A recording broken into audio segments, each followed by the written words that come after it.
Good morning students. जैसा कि हम सब जानते हैं हमारे बहुत सारे गवर्नमेंट एग्ज़ाम होते हैं, गवर्नमेंट जॉब के लिए एग्ज़ाम होते हैं, जैसे DSSB, HTET, CTET। तो इनके लिए हमें कुछ सामान्य विषयों की तैयारी करनी पड़ती है, जैसे हिंदी विषय, इंग्लिश, मैथ, रीजनिंग, GK। तो चलिए आज हम हिंदी विषय के बारे में जानते हैं, जिसका पहला पार्ट हमारे सामने है। तो इसके कुछ ऐसे क्वेश्चन हैं जो हमारे एग्ज़ाम में आते हैं, बहुत ही इम्पॉर्टेंट हैं। तो चलिए जानते हैं हमारा पहला क्वेश्चन। हमारा पहला क्वेश्चन है, हिंदी किस भाषा परिवार की भाषा है? हिंदी किस भाषा परिवार की भाषा है? तो इसका सही उत्तर होगा भारोपीय भाषा, भारोपीय परिवार की भाषा। हमारा दूसरा क्वेश्चन है, भारत में सबसे अधिक बोले जाने वाली भाषा कौन सी है? भारत में सबसे अधिक बोले जाने वाली भाषा कौन सी है? हिंदी। हिंदी भारत में सबसे अधिक बोले जाने वाली भाषा है। तीसरा क्वेश्चन है, हिंदी भाषा का जन्म हुआ। हिंदी भाषा का जन्म हुआ।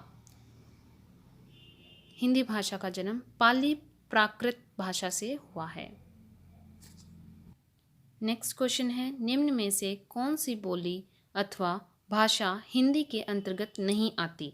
निम्न में से कौन सी बोली अथवा भाषा हिंदी के अंतर्गत नहीं आती? तेलुगु। इसका सही आंसर है तेलुगु भाषा हिंदी भाषा के अंतर्गत नहीं आती। नेक्स्ट है, हिंदी की विशिष्ट बोली ब्रजभाषा किस रूप में सबसे अधिक प्रसिद्ध है? हिंदी की विशिष्ट बोली ब्रजभाषा किस रूप में सबसे अधिक प्रसिद्ध है? काव्य भाषा। काव्य भाषा सबसे अधिक प्रसिद्ध है। नेक्स्ट है, भारतवर्ष में हिंदी को आप किस वर्ग में रखेंगे? भारतवर्ष में हिंदी को आप किस वर्ग में रखेंगे? इसका सही आंसर है राजभाषा, राजभाषा वर्ग में रखेंगे।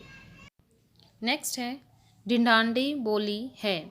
ढिढांडी बोली है। ढिढांडी बोली है पूर्वी राजस्थान की, पूर्वी राजस्थान की। नेक्स्ट है, ब्रजबुली नाम से जानी जाती है। ब्रजबुली नाम से जानी जाती है पुरानी बांग्ला, पुरानी बांग्ला ब्रजबुली नाम से जानी जाती है। नेक्स्ट है, निम्न में से कौन सी भाषा देवनागरी लिपि में लिखी जाती है? निम्न में से कौन सी भाषा देवनागरी लिपि में लिखी जाती है? मराठी भाषा। मराठी भाषा देवनागरी लिपि में लिखी जाती है।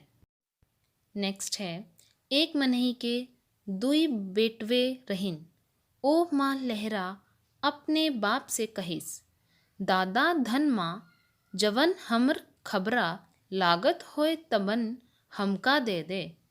यह अवतरण हिंदी किस बोली में है? यह अवतरण हिंदी किस बोली में है? यह अवधी बोली में है। अवधी इसका सही आंसर है। नेक्स्ट है, निम्न में से कौन सी भाषा संस्कृत भाषा की अपभ्रंश है? निम्न में से कौन सी भाषा संस्कृत भाषा की अपभ्रंश है? तो इसका सही आंसर है पाली। पाली भाषा संस्कृत भाषा की अपभ्रंश भाषा में से है। नेक्स्ट है, अधिकतर भारतीय भाषाओं का विकास किस लिपि से हुआ? अधिकतर भारतीय भाषाओं का विकास किस लिपि से हुआ? इसका सही आंसर है ब्राह्मी लिपि, ब्राह्मी लिपि। नेक्स्ट क्वेश्चन है, हिंदी भाषा किस लिपि में लिखी जाती है? हिंदी भाषा किस लिपि में लिखी जाती है? हिंदी भाषा देवनागरी लिपि में लिखी जाती है। इसका सही आंसर होगा देवनागरी लिपि। नेक्स्ट क्वेश्चन है, वर्तमान हिंदी का प्रचलित रूप है। वर्तमान हिंदी का प्रचलित रूप है खड़ी बोली। खड़ी बोली इसका सही आंसर है। नेक्स्ट क्वेश्चन है, हिंदी भाषा की बोलियों के वर्गीकरण के आधार पर छत्तीसगढ़ी बोली है। हिंदी भाषा की बोलियों के वर्गीकरण के आधार पर छत्तीसगढ़ी बोली कौन सी है? पूर्वी हिंदी। पूर्वी हिंदी भाषा छत्तीसगढ़ी बोली है। नेक्स्ट क्वेश्चन है, निम्नलिखित में से कौन सी पश्चिमी हिंदी की बोली नहीं है? निम्नलिखित में से कौन सी पश्चिमी हिंदी की बोली नहीं है? इसका सही आंसर है बघेली। बघेली पश्चिमी हिंदी की बोली नहीं है। नेक्स्ट है, भारतीय संविधान के किन अनुच्छेदों में राजभाषा संबंधित प्रावधानों का उल्लेख है? तो इसका सही आंसर है फर्स्ट, 343 से 351 तक। इन सभी अनुच्छेदों में राजभाषा संबंधी प्रावधानों का उल्लेख है। 343 से 351 तक सभी अनुच्छेदों में राजभाषा का प्रावधान है। नेक्स्ट क्वेश्चन है, दक्षिणी भारत हिंदी प्रचार सभा का मुख्यालय कहाँ स्थित है? दक्षिणी भारत हिंदी प्रचार सभा का मुख्यालय कहाँ स्थित है? चेन्नई। चेन्नई में दक्षिणी भारत हिंदी प्रचार सभा का मुख्यालय स्थित है। नेक्स्ट क्वेश्चन है, हिंदी भाषा के विकास का सही क्रम कौन सा है? हिंदी भाषा के विकास का सही अनुक्रम कौन सा है? इसका सही आंसर है फर्स्ट, पाली, प्राकृत, अपभ्रंश और हिंदी।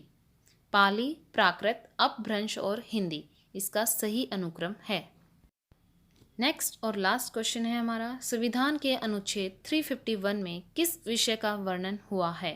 संविधान के अनुच्छेद 351 में किस विषय का वर्णन हुआ है? तो इसका सही आंसर है हिंदी के विकास के लिए निर्देशों का वर्णन हुआ है। हिंदी के विकास के लिए निर्देशों का वर्णन हुआ है। तो आज के हमारे ये थे 20 क्वेश्चन जो बहुत ही इंपॉर्टेंट थे। नेक्स्ट वीडियो में भी हम मिलेंगे फिर से 20 क्वेश्चंस के साथ, और जो बहुत इंपॉर्टेंट हैं, बहुत ही यूज़फुल हैं और जो हमारे हर एग्ज़ाम में मोस्टली आते ही हैं। तो थैंक यू सो मच। अगर आप सभी को ये वीडियो यूज़फुल लगी है, अच्छी लगी है, तो इसको लाइक करें, मेरे चैनल को सब्सक्राइब करें और मुझे सजेशन दें कि मैं कैसे इस वीडियो को इन्हेंस करूं और कैसे इसको और ज़्यादा यूज़फुल बनाऊं, ताकि मैं अच्छे से अच्छे नॉलेज अपने चैनल के माध्यम से आप सभी को दे सकूं। Thank you so much.